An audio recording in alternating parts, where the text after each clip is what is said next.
कि ईश्वर ने मुझको हिदायत दी, तो ईश्वर की ही प्रेरणा थी कि सबसे पहले मैंने इस्लाम के अंतिम पैगंबर हजरत मोहम्मद सल्लल्लाहु अलैहि वसल्लम की जीवनी पढ़ी। कुरान तो मैं 10 बार पढ़ चुका था, लेकिन अब जब मैंने पढ़ना शुरू किया तो मैंने सबसे पहले जीवनी पढ़ ली। जब जीवनी पढ़ी तो मुझे ये लगा कि जिन आयतों को हमने आतंकवाद से जोड़ा था वो आयतें आतंकवाद के विरोध के लिए आई। यानी जो युद्ध हुए वो युद्ध अन्याय और अत्याचार से लड़ने के लिए आए, न कि अन्याय और अत्याचार को करने के लिए आए। क्योंकि इस्लाम के अंतिम पैगंबर हजरत मोहम्मद सल्लल्लाहु अलैहि वसल्लम पर अत्याचार हो रहे थे। जब आप मक्का में दुनिया का सबसे बड़ा सत्य, यूनिवर्सल ट्रुथ, ला इलाहा इल्लल्लाह, परमेश्वर के सिवा कोई पूज्य नहीं है, ये बता रहे थे, तो मक्का के आपके ही कबीले के लोग, कुरैश कबीले के लोग सबसे बड़े विरोधी हो गए और आपको तरह तरह से सताने लगे। आपके अनुयायियों को भूखा प्यासा नंगा अरब की तपती रेत पर लिटाया गया और ये भयानक अत्याचार 1 साल 2 साल 3 साल नहीं, लगातार 13 सालों तक चलता रहा। लेकिन धन्य है हजरत मोहम्मद सल्लल्लाहु अलैहि वसल्लम, जिन्होंने अपने अनुयायियों से कहा सब्र करो, सब्र करने वालों के साथ अल्लाह है।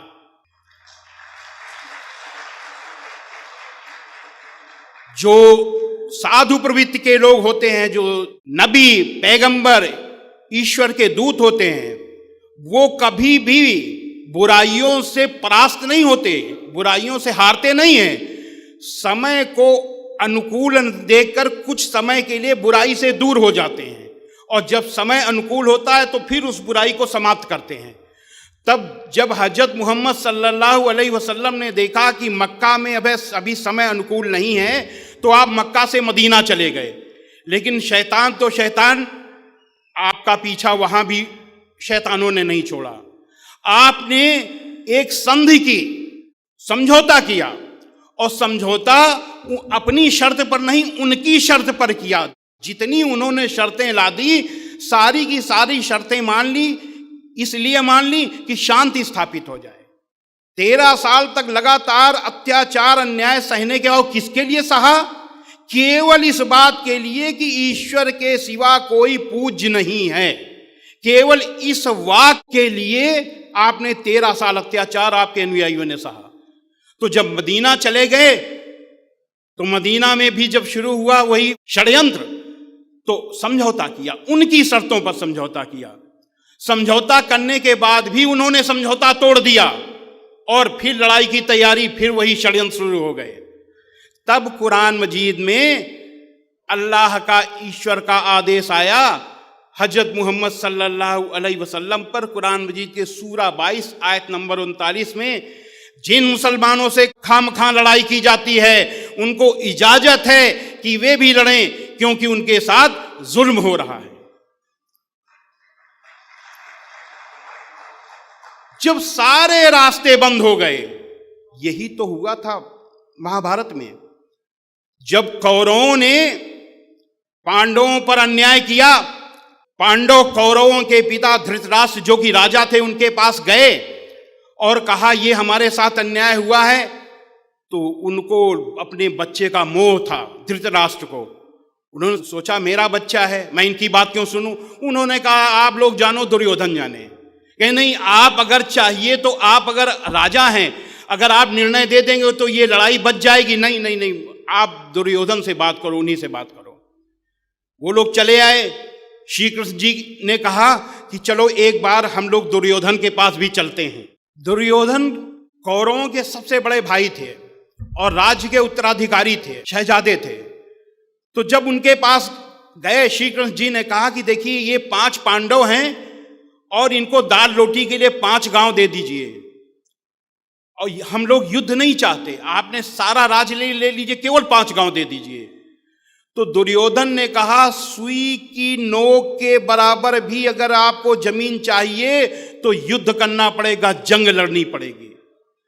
तो जब कोई रास्ता नहीं बचा, बातचीत के सारे रास्ते बंद हो गए, तब दोनों सेनाएं खड़ी हुई आमने सामने जब खड़ी हुई, अर्जुन ने देखा कि हमारे सामने हमारे ही चचेरे भाई, हमारे दादे चाचे, हमारे गुरु सब खड़े हैं जिनसे हमको एक राज्य के लिए लड़ना पड़ेगा। तो उन्होंने कहा कि राज्य मिले या न मिले हम भीख मांग लेंगे, लेकिन हम लड़ेंगे नहीं। उन्होंने तीर धनुष को रख दिया।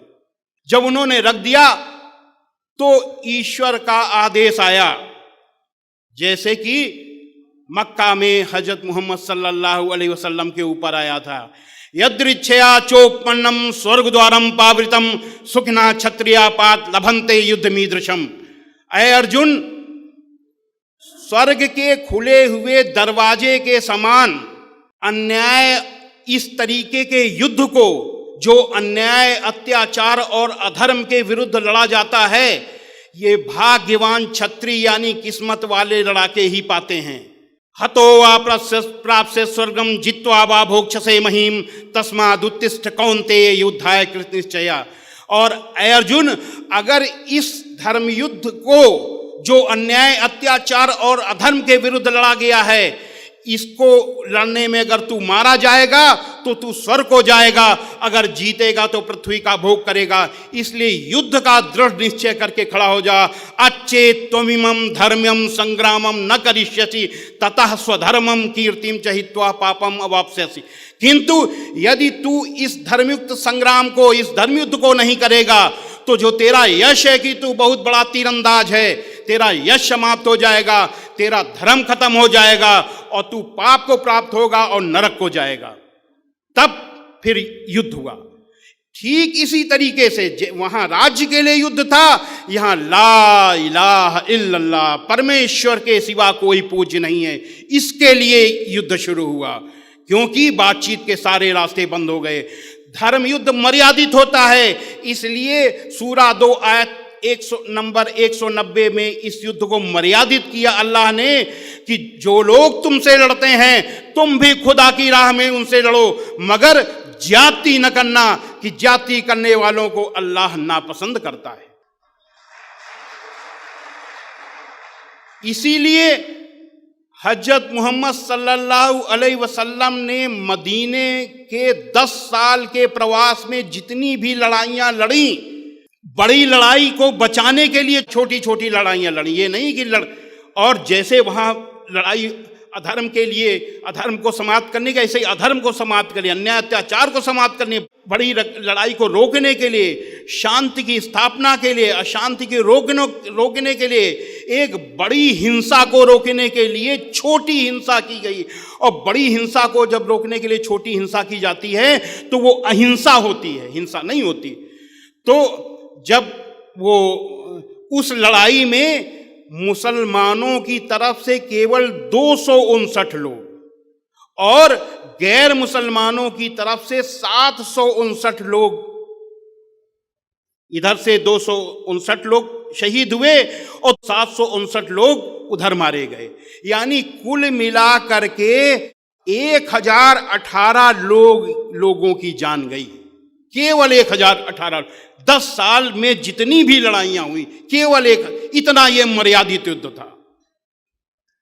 अब जब हमने ये देखा कि ये है जिहाद, जिहाद की परिभाषा हमें अपने आप मालूम हो गई आपकी जीवनी पढ़ने के बाद, कि अन्याय, अत्याचार और आतंकवाद को रोकने के लिए जब सारे प्रयास विफल हो जाएं, तो जो अंतिम प्रयास युद्ध का होता है वो जिहाद का युद्ध होता है। जिहाद में केवल युद्ध नहीं है, जिहाद का मतलब है कि अन्याय अत्याचार के विरुद्ध कोई भी प्रयास करो, किसी भी तरीके का प्रयास, वो जिहाद है। लेकिन अगर युद्ध कर रहे हैं तो ये युद्ध है, और ये श्रीमद् भगवत गीता में के आदेश के एकदम अनुकूल है। तब मुझे लगा कि मुझसे बहुत बड़ी गलती हो गई, चूंकि पूरे देश में मैंने जिहाद के विरुद्ध बोला है, इसलिए मेरा ही कर्तव्य बनता है कि हम अपनी बात को सही करें।